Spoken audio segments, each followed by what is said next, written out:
Bago pa man nga po mga idol magsimula ang mga laro ng Gilas Pilipinas sa 2023 Asian Games ay may lumabas nga po munang magandang balita patungkol sa kanilang koponan. Yan naman ang ating unang aalamin na susundan ko na rin ang balitang papaliitin nga daw pong lalo ni Coach Steve Kerr ang starting lineup ng Golden State Warriors at ang balitang kumpleto na nga po ang 12-man rotation na plano ni Coach Darvin Ham. Kaya mga idol, tara, umpisahan na natin to.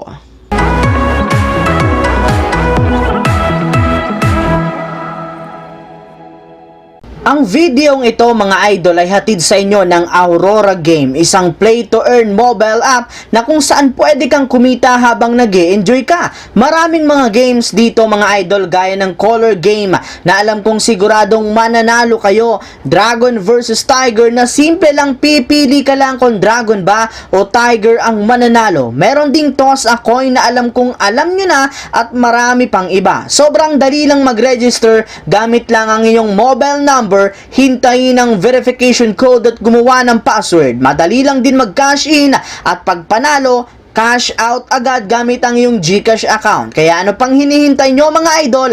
Mag-download na at manalo. Nasa comment section ang link para makapagsimula na kayo. Para nga po sa inyong kaalaman, ngayong araw nga po magsisimula ang mga laro ng Gilas Pilipinas sa Asian Games sa China at uumpisahan nga nila ito sa kanilang bakbakan mamayang 1:30 ng tanghali kontra sa koponan ng Bahrain. At bago pa man nga po magsimula ang kanilang magiging laro, sinabi na nga po ng kanilang head coach na si Coach Tim Cohn na isa nga po sa inaasahan niya na magbibigay sa kanila ng challenge ang Bahrain sa kanilang magiging laban, gayong bagamat man hindi ganon kalakihan ang lineup nito, napakabibilis at grabe nga po ang shooting ng kanilang mga players, which is magiging problema sa ating national team. Pero sa kabila nga po niyan, malaki ang tsansa ng Gilas Pilipinas na manalo sa kanilang unang laro ngayong araw at sa mga susunod pa sa kanilang group stage, lalo pat sila lang naman nga po ang may pinakamataas na ranking sa FIBA sa kanilang mga kagrupong koponan. Kaya expected na nga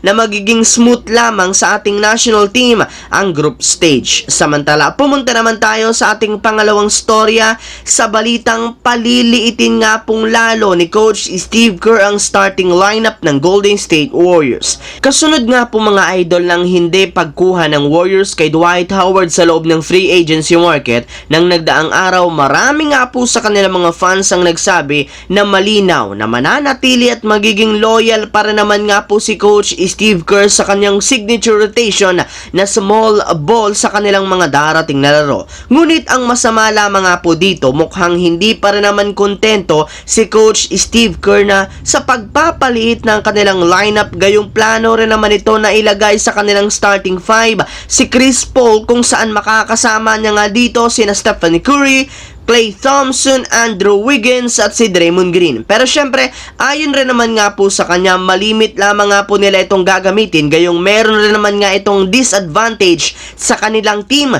kapag nakalaban nila ang ilan sa mga koponan na merong malalaki at mabibilis na lineup. Habang dumiretso naman tayo sa ating huling storya ngayon sa balitang 12-man rotation nga po na plano ni Coach Darvin Ham. Ayon nga po mga idol sa inilabas sa balita ng isang NBA insider, sa kabila nga po ng pagkakabuo ng Los Angeles Lakers ngayon ng kanilang 14-man lineup, gagamit lamang nga po si Coach Darvin Ham ng at least 12 players sa kanilang normal na rotation sa kanilang laro sa darating na season, gayong gusto nga po nilang makuha agad ng kanilang mga players ang kanilang rhythm. Yes mga idol, mas kaunti nga po ang players sa kanilang rotation, mas malaki ang makukuha nilang playing time na siyang magiging rason para magkaroon ng magandang performance ang kanilang mga malalaro. Kaya wala nga silang magagawa kundi ibangko ang kanilang dalawang player sa kanilang lineup simula sa darating na season.